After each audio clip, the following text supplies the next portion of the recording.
Hello all. நம்ம statistics பற்றி கொஞ்சம் தெரிஞ்சுக்கலாம். ஸ்டாட்டிஸ்டிக்ஸ் அப்படிங்கிறது டேட்டாவை ப்ராசஸ் பண்ணி சில பேராமீட்டர்ஸை கொடுக்கறது. முக்கியமாக நம்ம தெரிஞ்சுக்க வேண்டிய பேராமீட்டர்ஸ் 3: மீன், மீடியன், மோடு. மீன் அப்படிங்கிறது சிம்பிள் டேர்ம்ஸில் சொல்லணுன்னா ஆவரேஜ்.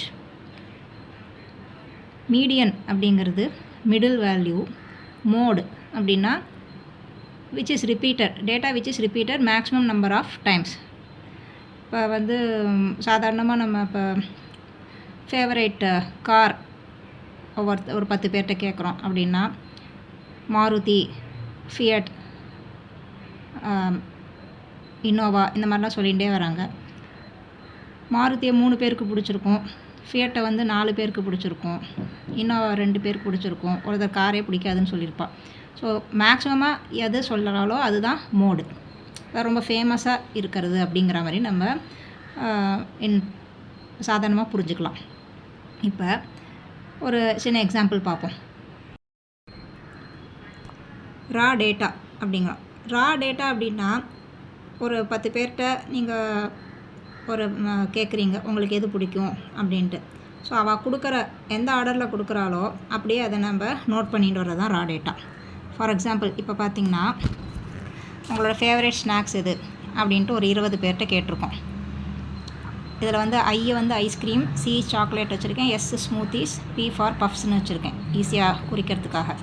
ஸோ அந்த 20 பேர் இந்த ஆர்டரில் நம்ம இப்படியே ஃபஸ்ட்டு கேட்டவன்ட்டு ஐஸ்கிரீம் சொல்கிறான், செகண்ட் எனக்கும் ஐஸ்கிரீம்ங்கிறான், தேர்டு சாக்லேட் அந்த மாதிரி வரிசையாக ஒரு 20 டேட்டா நமக்கு கிடைக்கிறது. இது அப்படியே கொடுக்கறது ரா டேட்டா. இதை இன்னும் கொஞ்சம் நம்ம ப்ராசஸ் பண்ணலாம். இப்போ ஐஸ்கிரீம் எத்தனை பேருக்கு பிடிக்கும், இந்த கொடுத்த டேட்டா படி 8 பேருக்கு ஐஸ்கிரீம் பிடிக்கும், சாக்லேட் 5 பேருக்கு, ஸ்மூத்திஸ் 3 பேருக்கு, பஃப் 4 பேருக்கு. ஸோ மொத்தம் 20 வருதா டோட்டல்.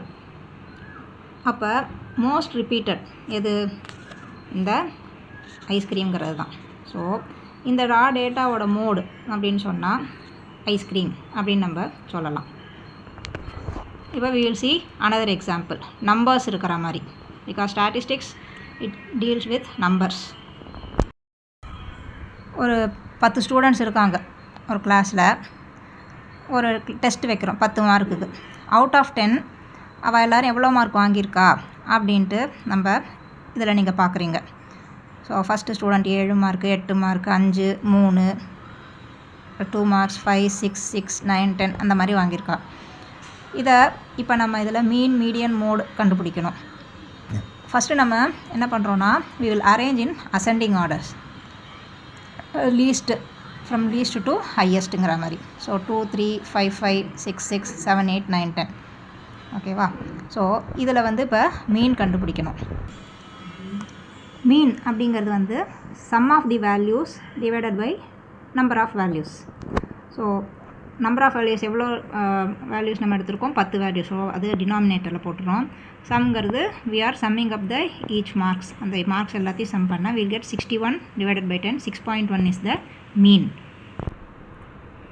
மீடியன் அப்படின்னு பார்த்தா இந்த நம்பர் ஆஃப் வேல்யூஸை ஃபஸ்ட்டு பார்த்துக்கணும். இதில் நம்ம 10 இருக்குது. So if number of values is even we take the n/2th value and n/2 + 1 அந்த வேல்யூ ரெண்டுத்தையும் எடுத்து அதோட ஆவரேஜ் போடுறோம். அதாவது n is 10 in this case. So 10/2 என்ன, 5. 10/2 + 1 6. ஸோ இதில் இந்த டேட்டாவில் 5th and 6th வேல்யூவை நம்ம we are taking. அதாவது 1, 2, 3, 4, 5, 6. So 5th and 6th values இதில் 6 and 6.